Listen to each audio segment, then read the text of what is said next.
Let's go.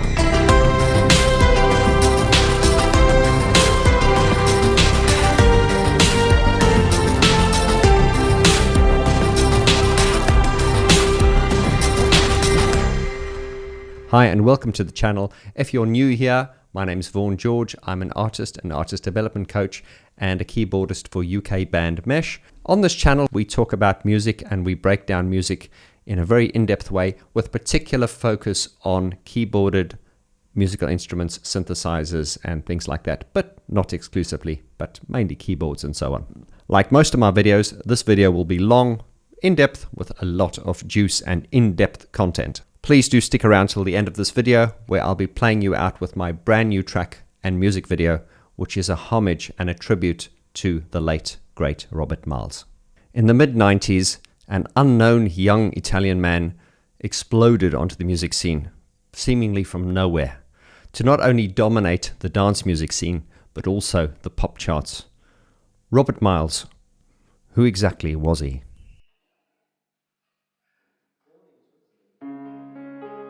Born in Switzerland on November 3rd, 1969, to Italian parents, Robert Consina, who is better known as Robert Miles, was an Italian record producer, composer, musician, and DJ. Robert Miles is probably best known for his track Children, the Dream Trance anthem, which dominated the charts and sold more than 5 million copies worldwide. During his younger years, Miles became quite proficient at playing the piano. He had been in the music scene since about 1984. He worked as a DJ in Italian clubs as well as private radio networks. In 1990, he used his savings to establish his own recording studio and a pirate radio station.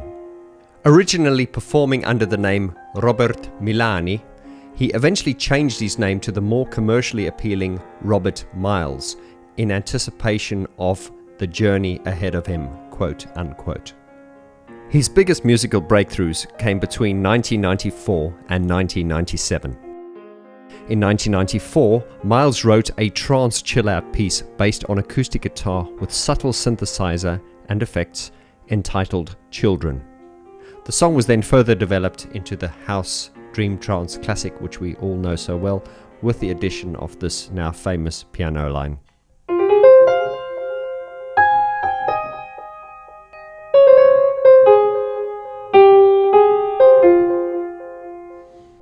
Once released, the single Children started to gain momentum, and within just 2 weeks of its official release in 1995, it sold over 350,000 copies all over Europe, topping the charts in many countries.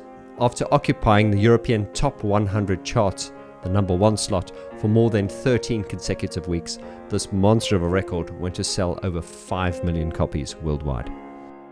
The success was undeniable, and Miles was awarded platinum records in several countries, also receiving a Brit Award for International Breakthrough Act in 1997. Miles was the only Italian artist to ever receive the award until its final award for that category in 2012. Miles received a World Music Award as the best-selling male newcomer. His follow-up single, entitled Fable, was released shortly after. It followed the familiar style and sound of the hit Children, gaining him even more popularity. His style was now a unique signature sound which many artists went on to replicate and emulate. His debut album Dreamland was released on the 7th of June 1996 and released about a month later in the United States as well. The album included a cover of One and One featuring Brit artist Maria Naylor. This cover became very popular. The track reached the number one spot in the European Top 100 Singles chart round about the Christmas period, where it remained for 6 weeks. I think when we talk about Robert Miles, there are fundamentally 3 tunes which come to mind, that being Children,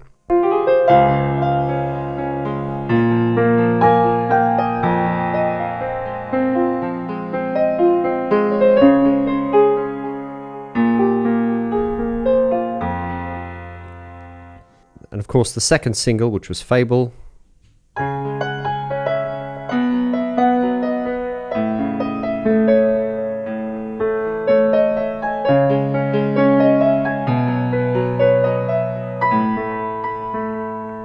and the Maria Naylor track 1 and 1.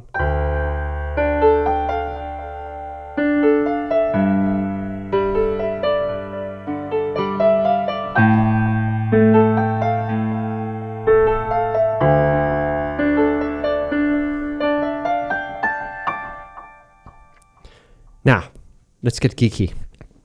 This piano sound, it's a very, very distinct piano sound. And the sample that was used, the piano sound that was used, was actually from the Kurzweil K2000 sound module and workstation keyboard. But that is the very iconic Robert Miles sound. And that is indeed the sound which I'm using in this presentation here. It was really my desire for making this video and for the track which I produced, which I'm going to play you at the end of the show. I wanted to really pay homage to Robert Miles by using the original piano sample. And full disclaimer, the actual module that I've got here, I went out and bought a second-hand Kurzweil PX1000. Now, this module came out in 1988, 1989, but to my ears, it is the exact same piano sound as what was featured on the Kurzweil K2000 and the K2500. I mean, you be the judge.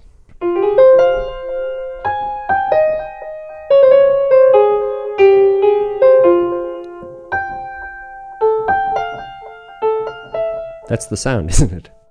I think what really separated Robert Miles' music from, let's say, other dance artists, and he was also one of those artists to me that, although he was sort of classed as a sort of, a dance music artist, producer, DJ type, I feel that he transcended that. He was, as far as I'm concerned, far more dynamic than just being put into that, that genre of dance music. I think one of the reasons why his music sort of transcended all these boundaries and genres was because of its musicality. It had strong musical identity. Once again, you could strip it back and take away all the technology, and there was at the basis of it a song. So you had this beautiful piano melody, you had the the synthesizers, and of course you had rhythm and tempo and dance.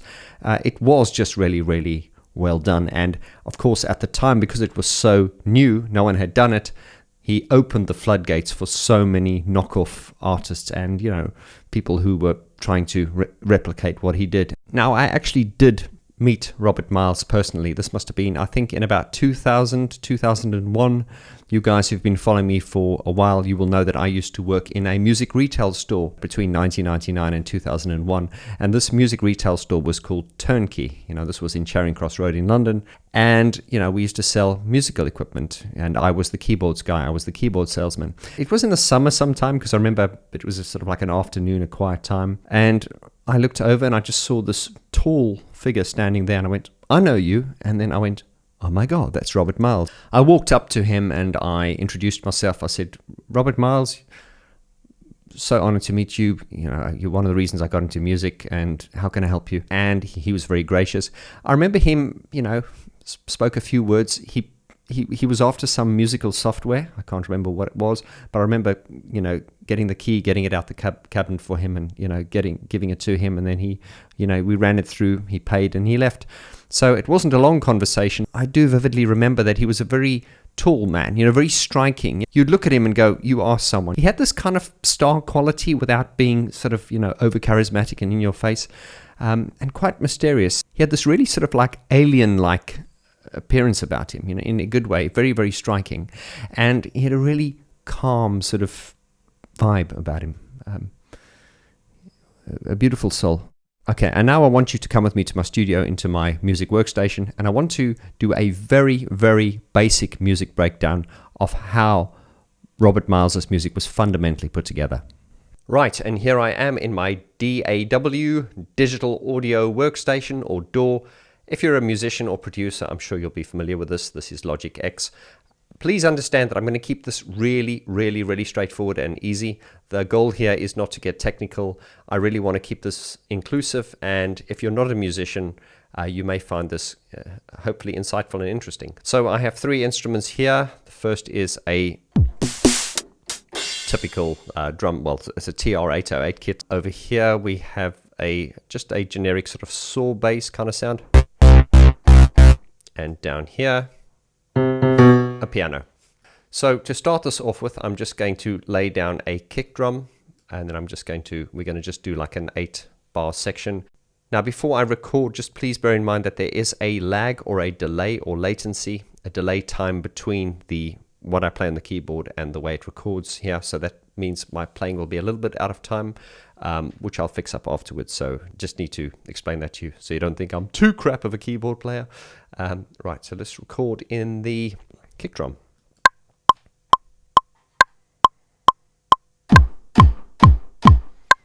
Okay, we just bashed in 1, 2, 3, 4.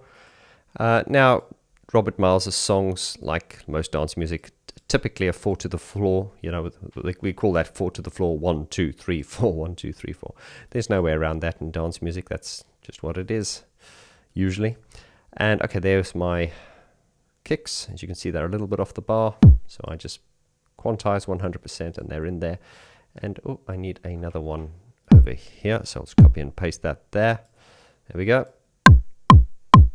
Okay, great. So let me just repeat this across so that we have an 8-bar loop to work with. Okay, so we now have this. I've got the tempo set to 137 because I believe that's the tempo that the song Children was recorded at. Okay, so I'm now going to play in a bass part. Now this is very signature of this particular style of dream trance, which Robert Miles was a huge pioneer of. And that was the bass would always occur on the offbeat. Now what I mean by that is, if I play this to you now, listen to this.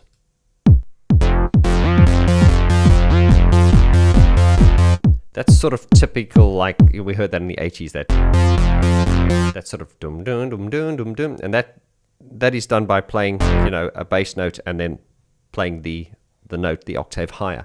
What was interesting about Robert Miles' style was he would omit, not play that note, he'd just play the second one, on the offbeat, and it would give it this kind of sound.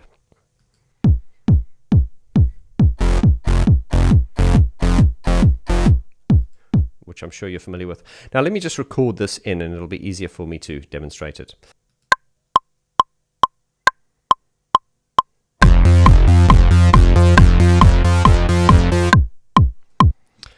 Okay, I'm just going to tidy this up and then I'll explain to you what I'm doing here. Right, so I've just tidied those up. Now listen to this.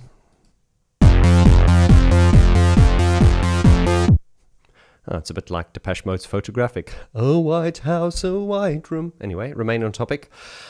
Now, as you can see, these are the notes that are being played. There's the octave, and then so in this case it's an F, and then you play the high F, low F, high F, and so to speak.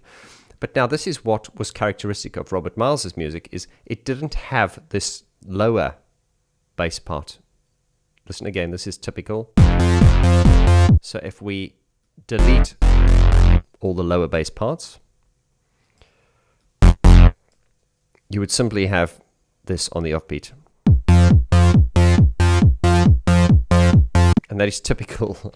And I mean, this works well for dance music, because one of the fundamentals of dance music is creating a great bottom end. And by having the bass sort of played on the offbeat like this, and the benefit of this approach is that the bass kicks in as soon as the kick drum is not playing. So in other words, the kick drum and the bass are making space for each other. This is always a very difficult thing in music, is creating the space, especially in the bottom end, where you don't have the bass and the kick drum sort of competing with each other. But in this style, it just gives it a very open type of sound.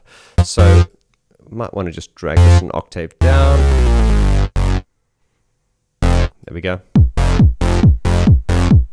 That's typical sort of 90s. That is really a sort of like a fundamental in the bass part. It's simply 4 to the floor, and then you get the kick, and then the bass part on the offbeat.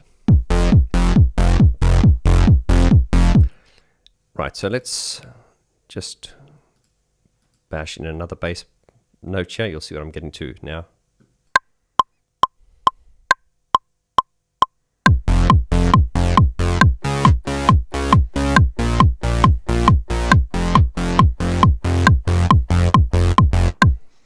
Okay, so let me just quantize these. Okay, we now have this.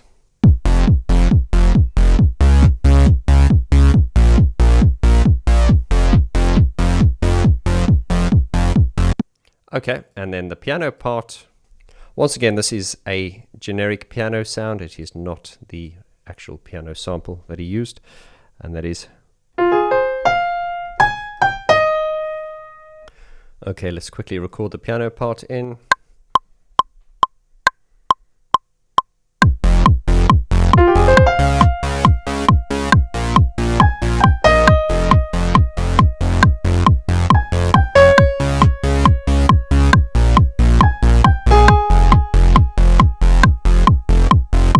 Okay, once again, excuse the delay, the latency, but we'll typically go here. What I'll do is now I'll just quantize this. So let's find, and we're going to quantize that to a 16th note.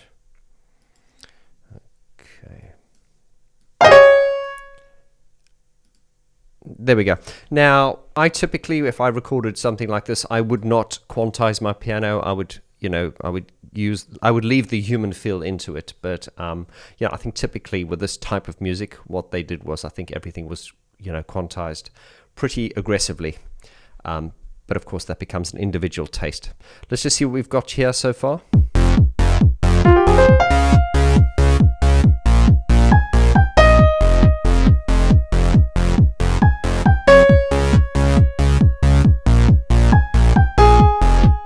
Okay, that's all we need for now, actually. So I'm going to just chop the front off here because we just want to focus on that main sort of part. So this really is the sort of simple foundation. It's important that you've got a good melody. You have your tempo. The tempos would vary. For this type of music, it was typically at the time, the tempos were a bit faster in those days, in the 90s. So typically between sort of like 135 and 142, depending. I do believe that Children was at 137. What was also very, very sort of typical and characteristic, somewhat cliche, I guess, was the build-ups on the snares. I kind of like that sound. I think it's kind of timeless and really synonymous with dance music. I'm going to quickly record one in. Typically, I would record it into a separate track. I'm not going to do that now, just for demonstrational purposes. I'm just going to put it on the same drum track here. So let's do that.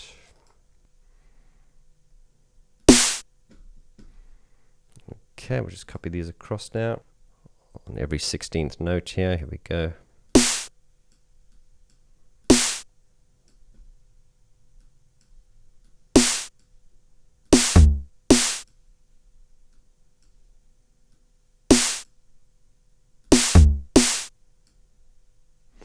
And we typically have this. It's very typical. And then you'd have your crashes in as well. Let's bash in a crash over here.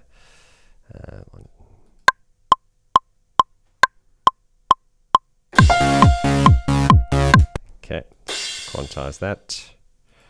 So yeah, not very difficult to program, but the skill is in the arrangement, the composition, and in the mixing and everything, and how the parts come together. Another typical thing you had, obviously, don't forget there we go, open hi-hat, and that's usually always on the offbeat as well. So let's just bash that in.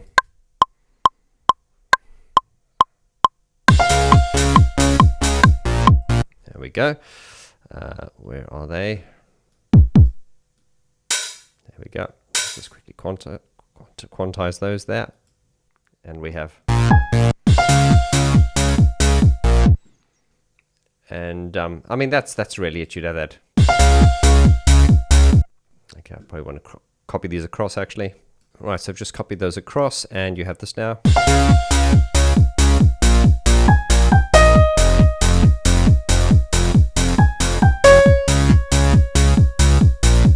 And then you just add and layer elements. And of course, I haven't got the strings and the pads and all that kind of thing in here. But there was another thing they would also do typically, and it's still done in dance music these days, is what we call the kick, or the kick attack, or the hat attack rather. And that is where you start recording just like a closed hi-hat over a kick, and that just gives it an impact, which is good for transient, for cutting through sounds. Record that in, you'll see what I mean.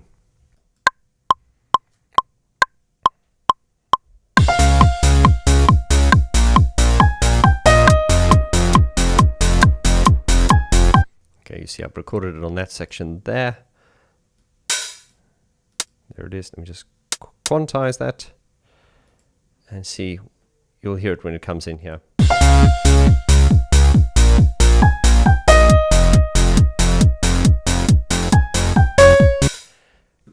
So there you go. It's this has been very, very simplistic, but as I say, I just wanted to sort of show you the sort of very fundamental approach that was taken on much of Robert Miles's songs, and this has become quite a trademark in that particular genre. Dream trance, piano dream trance, and yeah, I hope you found this interesting. Right, I hope you enjoyed that. Now, as promised, I'm going to play you out with my brand new track and music video. The track is called Miles Away, and it is my tribute or homage to Robert Miles. When producing this track, I wanted to be pretty authentic to the sound and the time of that sort of mid-90s period, and for that reason I sort of limited myself to mainly synthesizers from the 90s, sort of like the Korg Triton, the JV90, the Kurzweil 1000PX, and a few others. I'll speak about it more in another video if you guys are interested. But also I used the Robert Miles piano sample, which he used. I've also layered it with another piano sound just to make it a little bit more individual to my style and taste. But anyway, here's the track. Please leave your comments below. Subscribe. Let me know what you think of the track. Let me know what you thought of this video. Anyone else you'd like me to go in depth about, let me know. Thank you so much for your time. Lots of love. Enjoy my new track.